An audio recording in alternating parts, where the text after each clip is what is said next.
All right, the San Francisco 49ers fall. And I don't even know if I want to call it a heartbreaker. Um, if anything, it's becoming a trend. So I feel like heartbreakers are normally for things that, you're not expecting and things like that. I felt like I personally, seeing that the 49ers were up 10, the way the game flow was going on with this one, yeah, I've seen this movie. I've seen this game, and I've seen it before. And sure enough, it happened again. So I think that's the biggest thing with this particular loss. That's my biggest takeaway. Yes, we can get into all the little nuances of being injured, losing your kicker, having turnovers, not getting stops when you needed to get stops. Offense, defense, special teams, there were good plays to be had, but again, those don't become the focus of the game. The loss is the focus of the game, and there's no excuses here. That this is one that you had and you needed to have and you should have finished. And it is now the second game like this that they have played this year in division that has now cost them and now has them 2-3 on the year. Apparently, Jake Moody has an ankle sprain, so that is good. Obviously, it's not good that Jake's hurt, but it's not a break. So a sprain indicates he won't be out for the season, but there is probably a good chance that Jake Moody misses a game or a few. But we got a lot to talk about. Let's vent. Let's get through it. Let me know what you guys think in the comments below. We'll be right back in 1 second.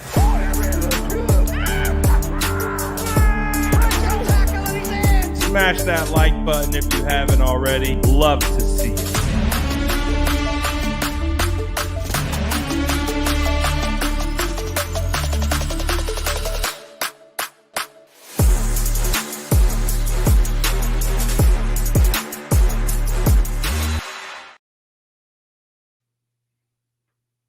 All right. So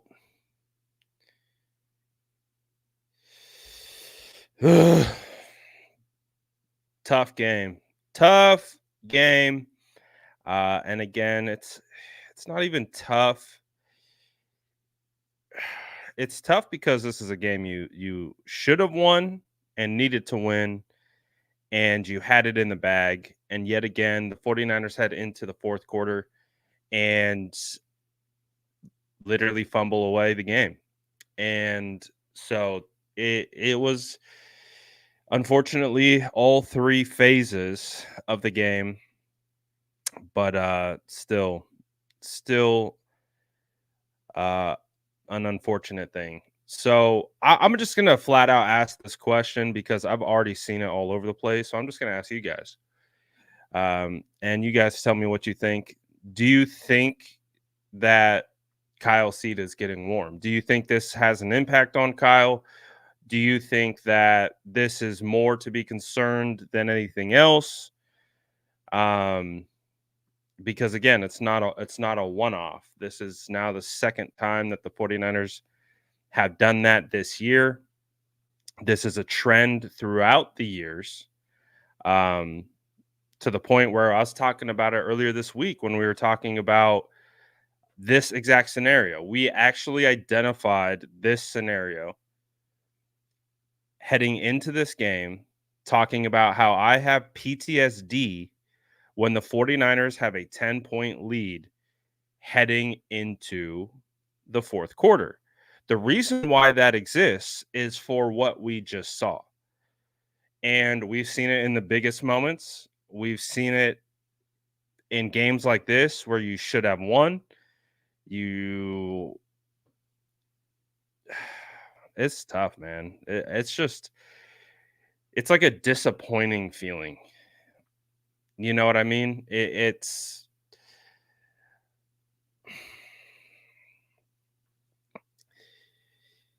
when you should have it and you should have it in the bag, uh, you know,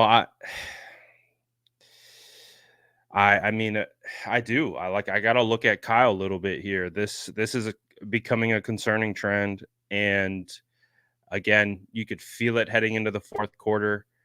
Um, I know that there are a lot of plays that the players actually have to go out and execute, but like I said, there's bigger things at play. It feels like it's a continuation, um, and it just feels like it's never ending. Just feels like I feel like I should be watching a game and I should feel confident with a 10-point lead heading into a game, heading into a fourth quarter. And it's wild that I watch this team and I see the 49ers going into a fourth quarter with a 10-point lead and I start to get anxiety. Like, I think that speaks to it. Like, that speaks to where we're at right now is I shouldn't be getting anxiety heading into a fourth quarter of a football game with a W. And it's tough, man. I was at the Miami versus Cal game last night. Watched that collapse right in front of me. I could feel the collapse coming off a drive or two. It's crazy how momentum can shift. It's so amazing how momentum you can feel it transferring.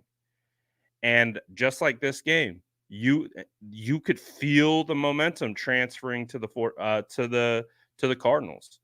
And it all comes down to a belief. We talk about how the 49ers let these teams hang around, hang around, hang around, hang around, hang around, and then it's a mistake here, it's a mistake there, and then boom, just like that, the team's back in, and now you're either fighting to maintain a lead or you lose the lead, and now you have to come back. And this is the trend that really bugs me the most out of this whole thing is I get it, mistakes happen, mistakes are a part of the game, mistakes, turnovers, those types of that's going to happen. And is it acceptable? Of course. You want to not have those. You want to limit those and you want to remove those things and you need to be better and injuries are unfortunate but that's not what we're talking about. We're talking about maintaining leads, winning games, not losing games.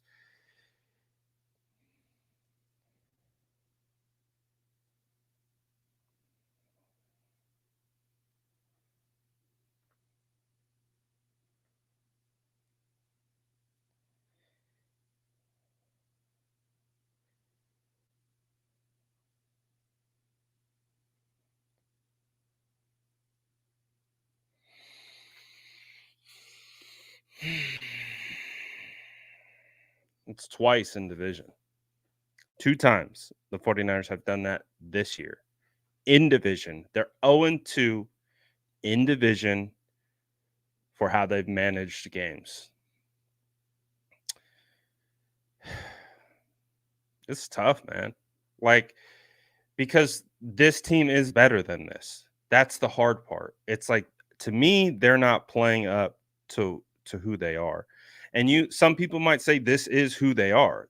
You know, when people show you who they are, let them show you. I know that they are capable of more. I know that they are capable of executing at a higher level. You have a ton of stars on this team. You have good enough players to get this done. They had a 10-point lead without a kicker, right? Yeah, okay, I get it. There's going to be some challenges that come along the way, but it's how it happens. And boy, that's a tough one. That's a tough one considering the context of this season. Continue.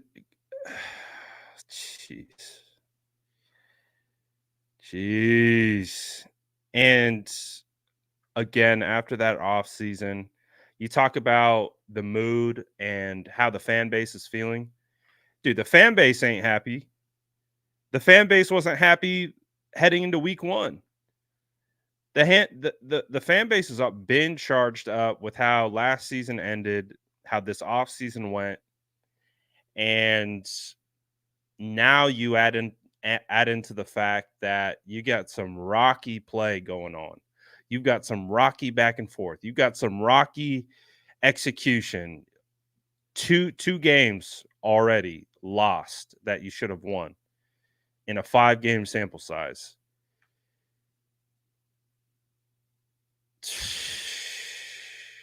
Woo, boy. The best thing that the 49ers have going for them is that they're on a short week. It's literally the best thing. They can't dwell on this game. They don't have time.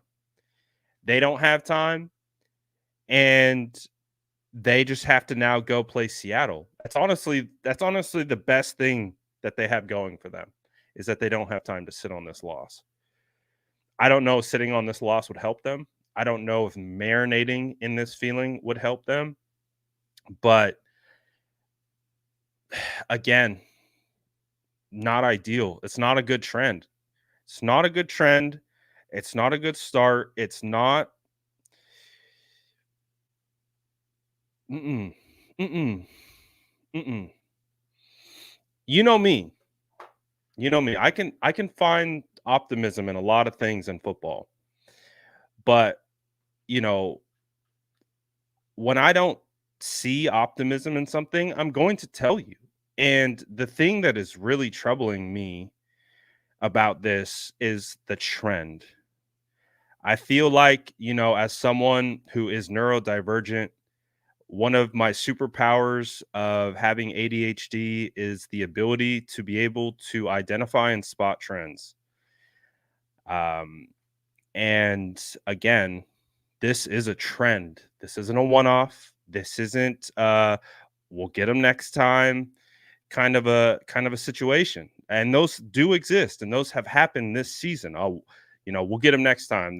That we understand why we lost that one, but this is a trend, and it's not a trend uh within one season. You know what I mean? It's it's through a couple seasons. So that's That's kind of where the concern lies with this particular loss.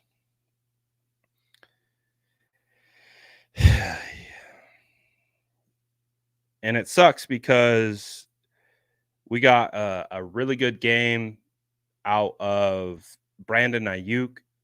Brandon Ayuk looked like the guy that we paid and why we paid him. And so I was really excited about that. I thought BA had a hell of a day, and he looked like the guy that we had all expected him to be. I know it took a while, but when we get into the red zone, I think the 49ers are really feeling the loss of Christian McCaffrey. And they're just having a really hard time executing in the red zone.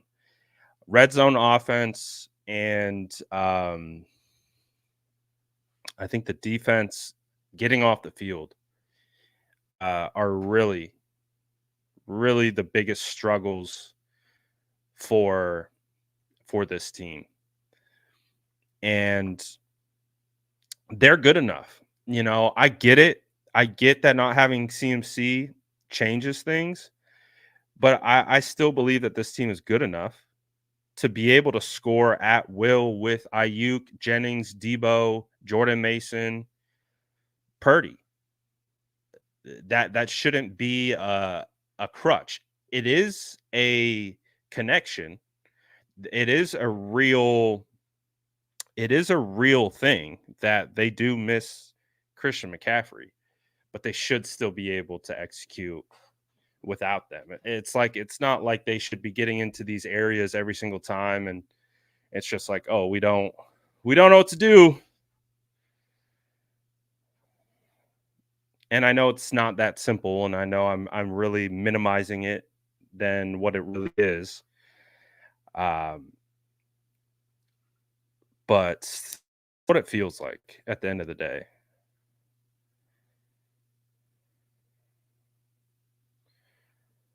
Ugh. That was a that was not a good one. That was one that this team literally gave away. Here you go. Here's the W, Cardinals. Here you go. Have at it. Have at it. Take the W.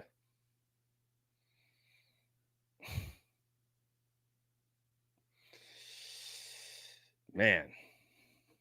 And again, to me, it's the execution issues are why they're there,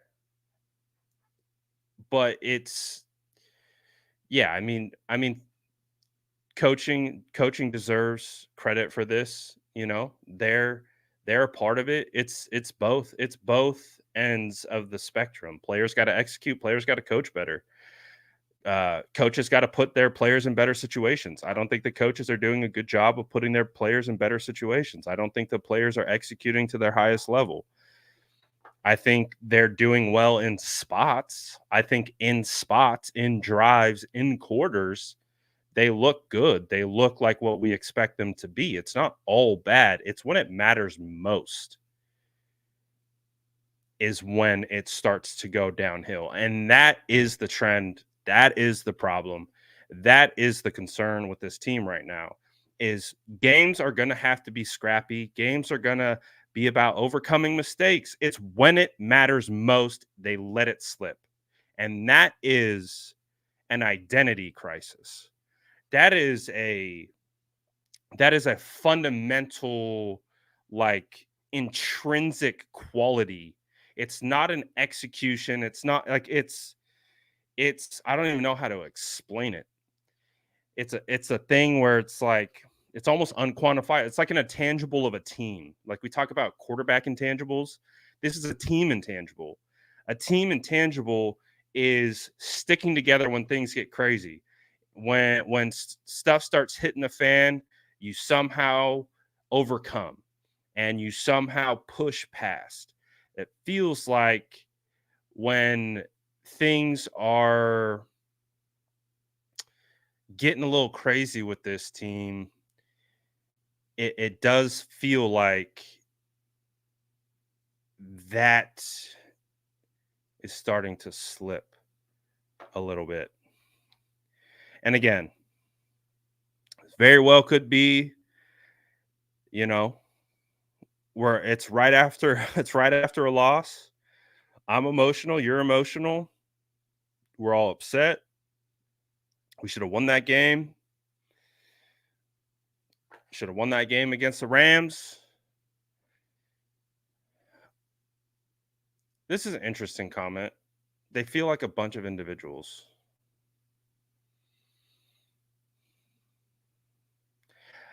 I don't know if they feel like a bunch of individuals, but I know what you're saying. I hear what you're saying. I get the sense of what you're saying. It's like when it's time to come together and it's really time to pick each other up and it's really time to bind and grind as a unit, they kind of fall apart a little bit. Um, it's crazy, man. It's crazy because you had the 49ers, the Cardinals on that fourth down conversion. It it felt like even watching it play out, it was like, okay, it feels like the 49ers are playing good defense, look like you got good pressure. And then it was Kyler just unloading it. And my mind went through like a bunch of ranges of outcomes. Um, and it was like, oh, this is good. Then I was like, wait, I don't know if this is good. And I see the wide receiver and the DB in close coverage, and I'm like, okay, it's one-on-one. So my brain is processing as Kyler is throwing this ball as he's getting hit, and I'm like, okay, well, it's not, it's a jump ball, it's 50-50 ball. And then I was like, but I don't like that scenario. I don't like 50-50 situations. And then somehow he catches it. And when he caught that, you're like, you knew, you're like, oh, yeah, we're cooked. We're cooked. It's like again, I don't know how to explain it. It's like an energy, it's a trend. It's like this momentum that gets away from the 49ers and they can't bring it back. Like it's like they're holding it and then like they're just like it just like sneaks away and they can't. It's tough, man. It's tough, man. I'm going to ask you this question. The 49ers are 2-3, 0-2 in division. Is the season over? You tell me in the chat right now.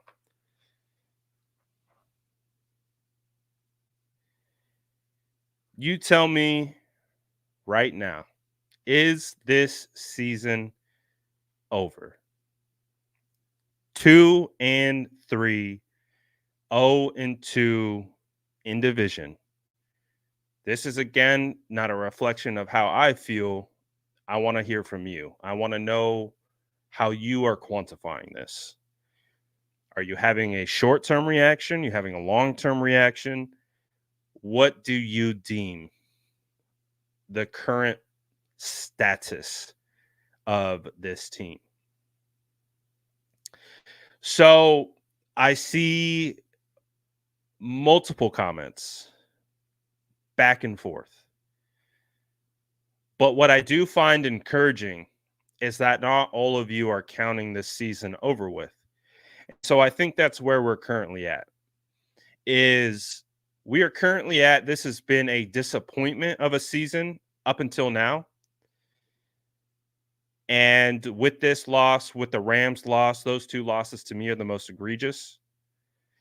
And those are the ones that, again, they should have both won. But at the same time, there's a lot of games to be played. There's a lot of runway left. Now, you're not helping yourself in playoff seeding. You're not helping yourself. This feels like the 2021 season. That's what it feels like. I feel like I've been drawing a lot of parallels to the 2021 season this year. That's what it feels like. But again, that 2021 season doesn't mean just because the 49ers had success in 2021 doesn't mean that what that was going to that's going to automatically happen for this team. The 2021 season, they were hanging on by a thread, and it took one game to change the momentum. It took that Chicago game to change the momentum, and they were about to lose that game at halftime. But it took coming back, winning that game, bonding the team. I think it was week 8 to change the momentum. So it's week 5. Again, I've been saying all season, I'll know much better about what this team is when we get to the bye. This isn't a trend in the right direction, though. This wasn't the optimism I was hoping for. This wasn't the okay. This is the team that we were looking for. Ape says still early in the season, climb this hole and win. And so, yes, I agree. It's still early, but you're just climbing out of a hole now. So rather being the hunted, you are now hunting. So that could potentially change their mindset a little bit rather than being the ones who are continually, having teams trying to get over on them. They're now towards the bottom. So how do you handle that? How do you channel that? How do you overcome that? Because that's the biggest challenge. I don't think the biggest challenge is executing. I think the biggest challenge is overcoming themselves. They know how to execute. They know how to make this stuff work,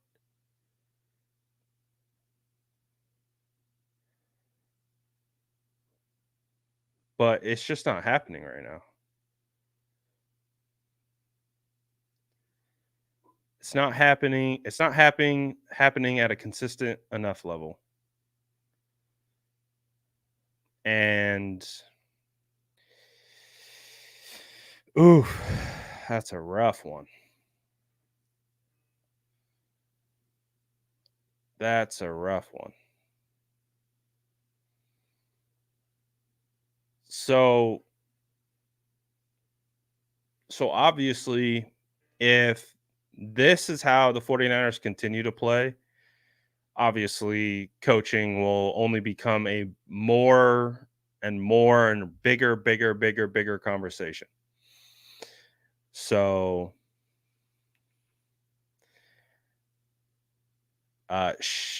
Chef Alex says, "Why am I so mad at this loss?" I can probably guarantee I know why you're mad at this loss. This loss hits a little bit differently because of how they lost. It's how they lost. They let it go. They let it slip away. They should have gotten this done. Regardless of the adversity, regardless of the things that have happened, they should have won. They should have gotten this dub. It they should have. That's why you're so mad. You're so mad because they fumbled this game, and it's the second game they have fumbled in division. That's why you're mad. You're mad because now the playoffs become that much more difficult because now you're behind in your division. You're already down in the NFC. You've lost 3 games in the NFC. All the games you have lost are in the NFC. So, again, from a playoff seeding standpoint, that's why you're mad. You're mad because this team is making it more difficult on themselves than it needs to be. And it again feels like a continuation of the offseason. It just feels like this team had no break from the offseason to the regular season. And it just feels like those same energy and vibes just kind of are flowing through. It just kind of following them. So again, I think that's why you're mad. I think you're mad because of how they lost. I think you're mad because you know they should have won. I think you're mad because you know they're better than this. I think you're mad because they're too good. They're too good to do that. I think that's why you're mad. I think that's why everyone's mad. I think that's why everyone is extremely frustrated and really not seeing the optimism because of the trends.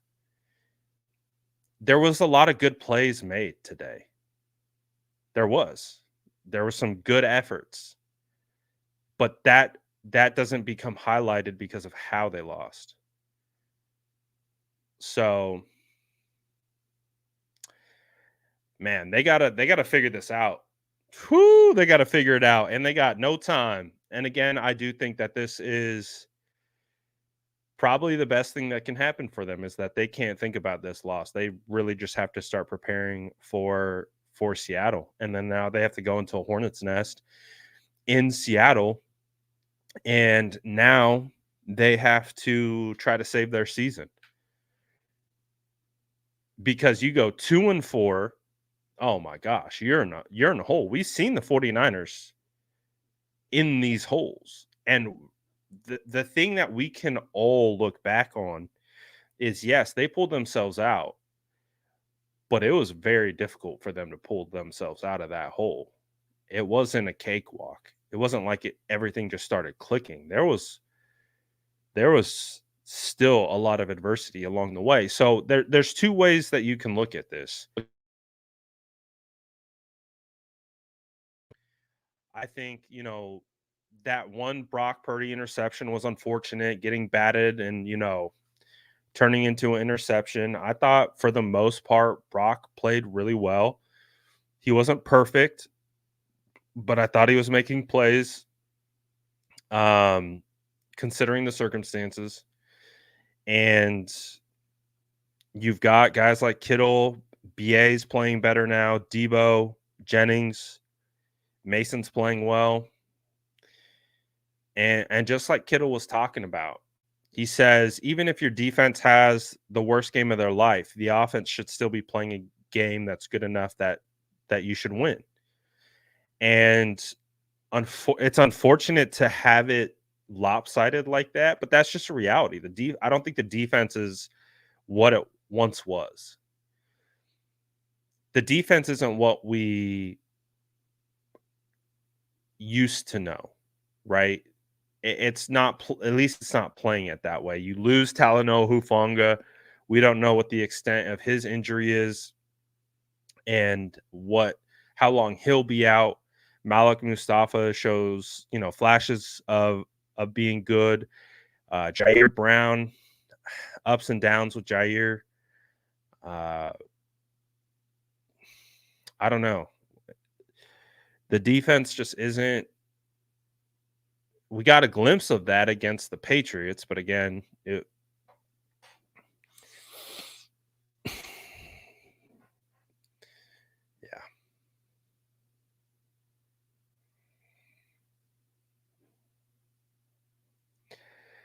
So I think the 49ers got like some soul searching to do. They have to they have to come together as a group, as a unit. They got to change their identity.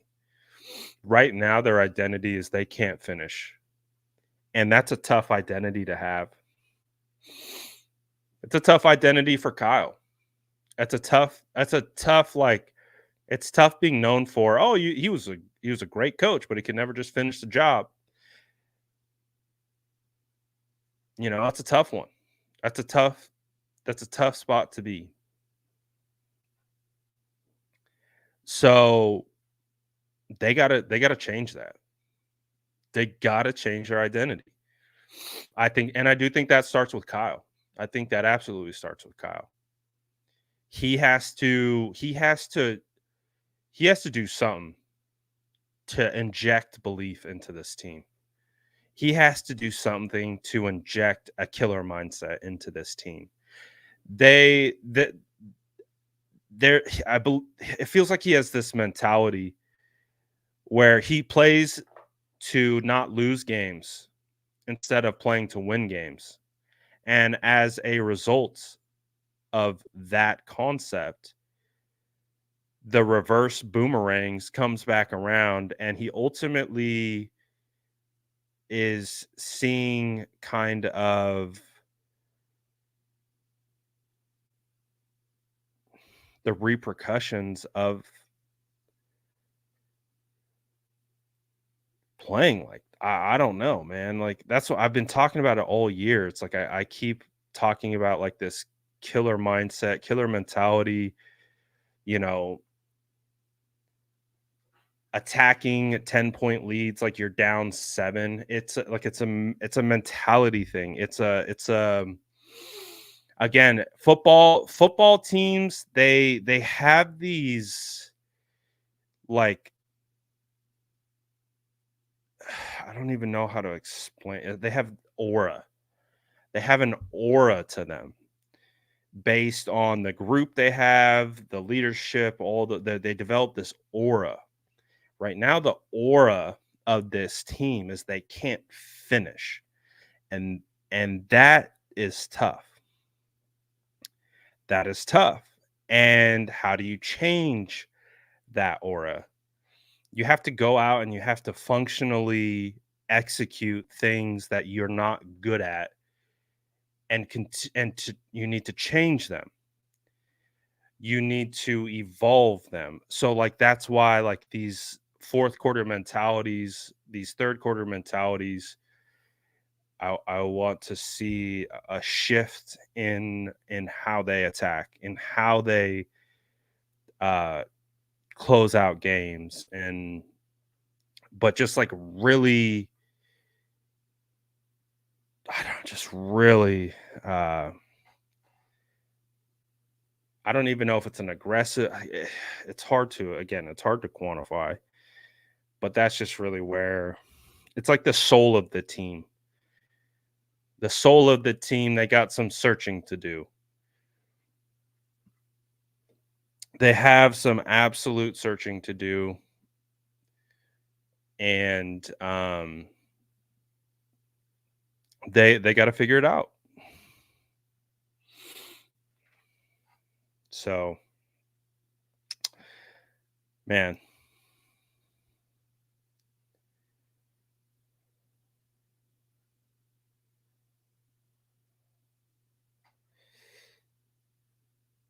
brutal one, guys.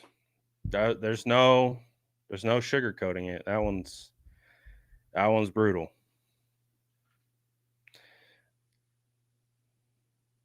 And it's not the first of this year. So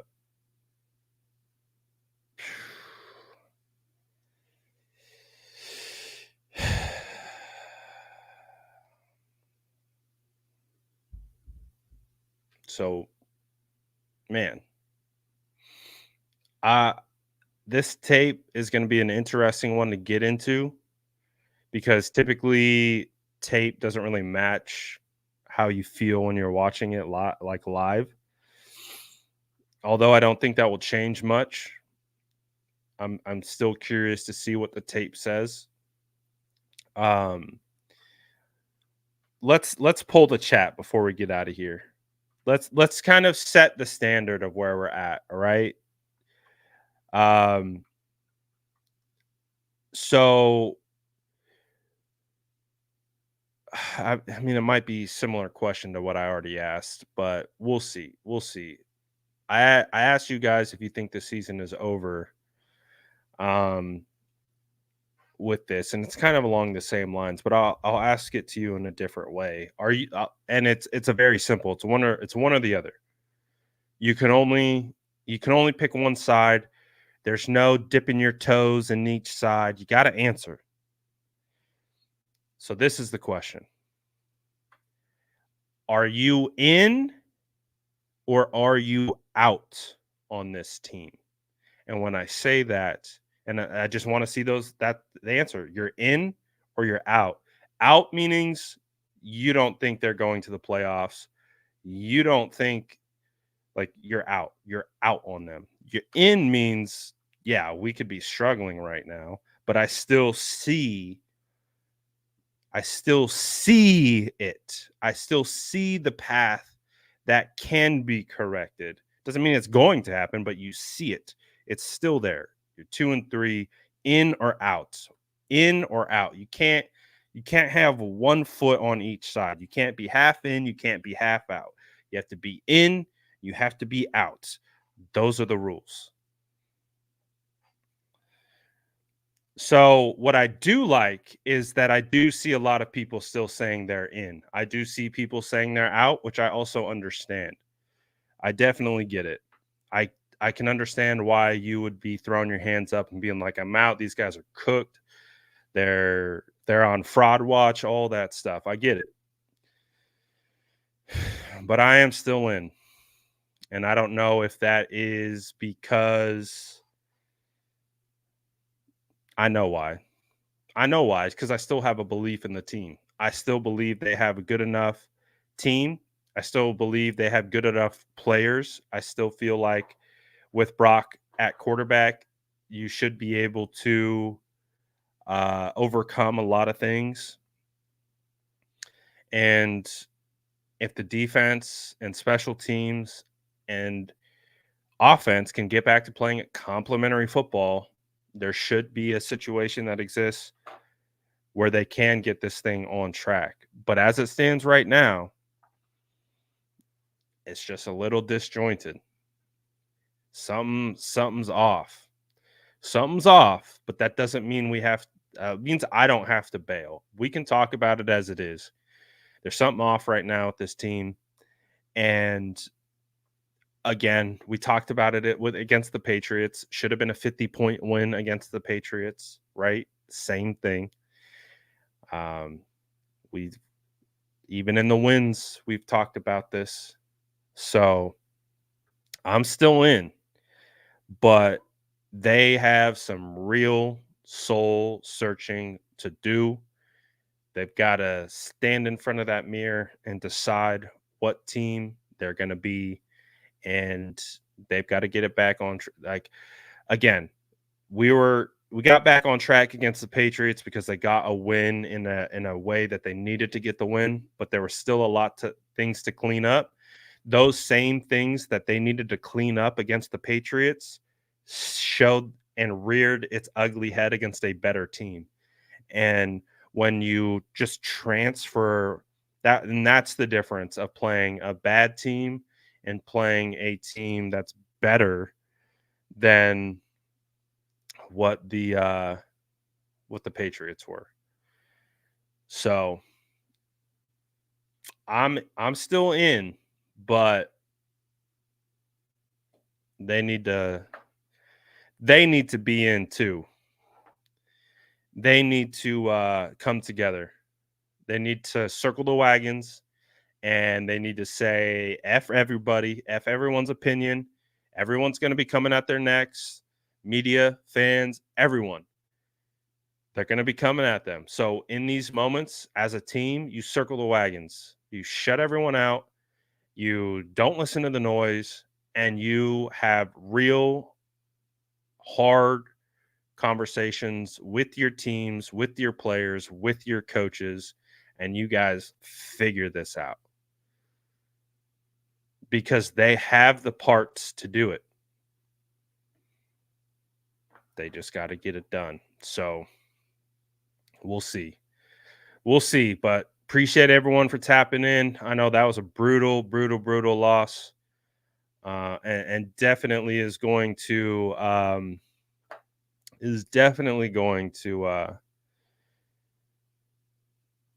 be a talking point.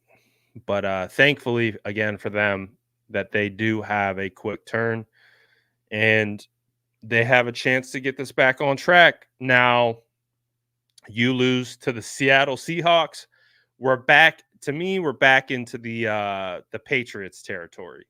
The Seahawks are a much better team than the Patriots, much better team.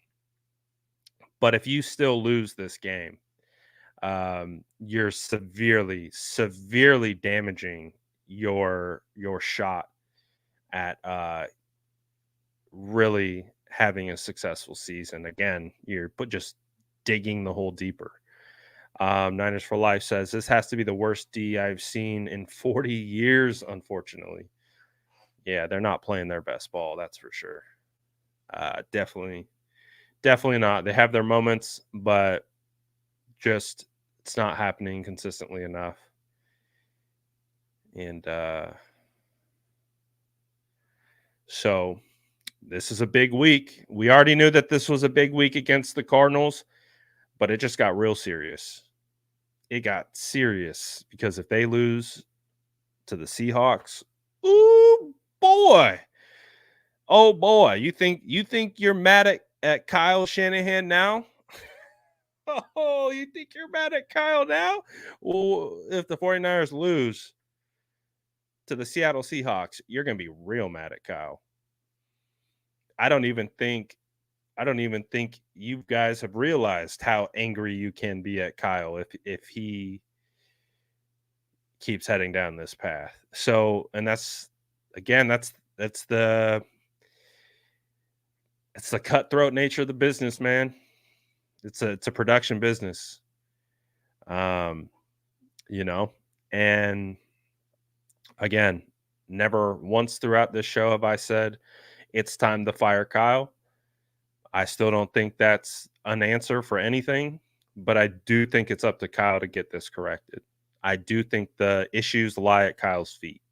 I do think Kyle and this 10-point lead trend, that is a Kyle thing.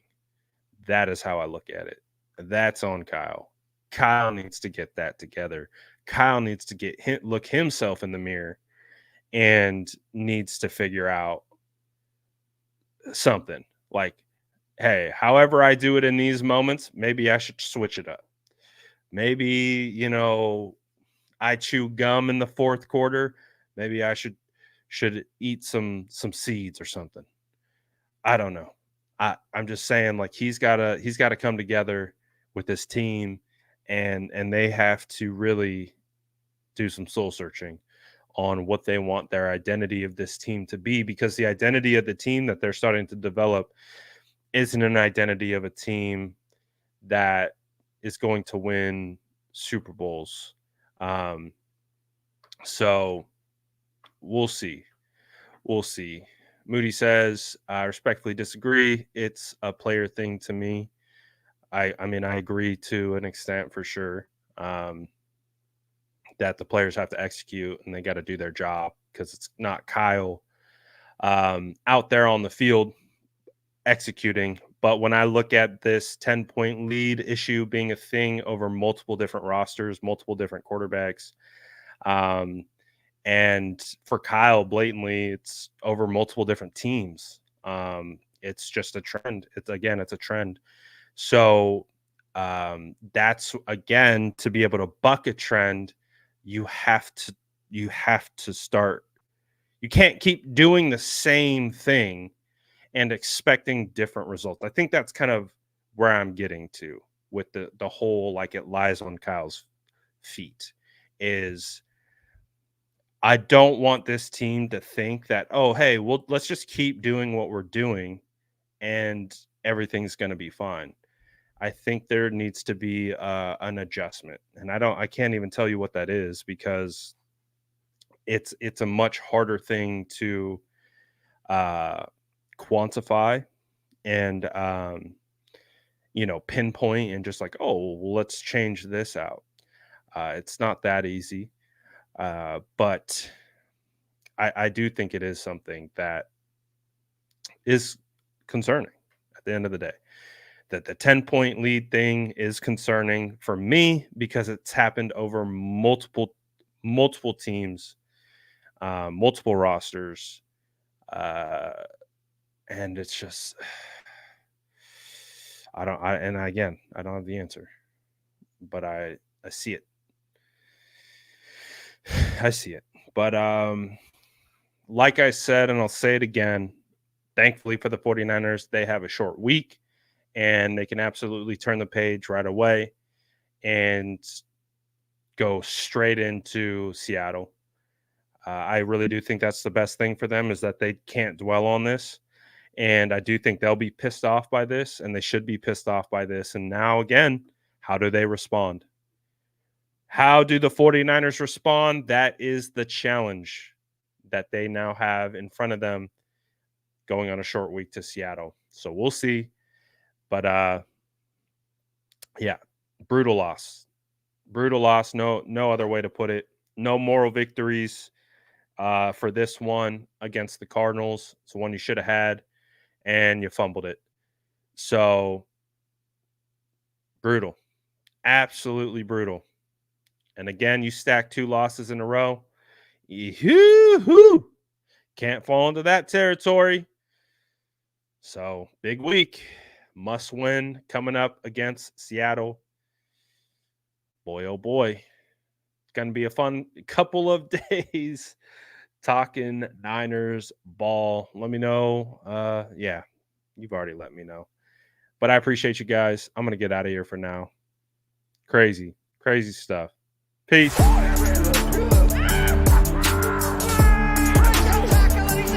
Smash that like button if you haven't already. Love to see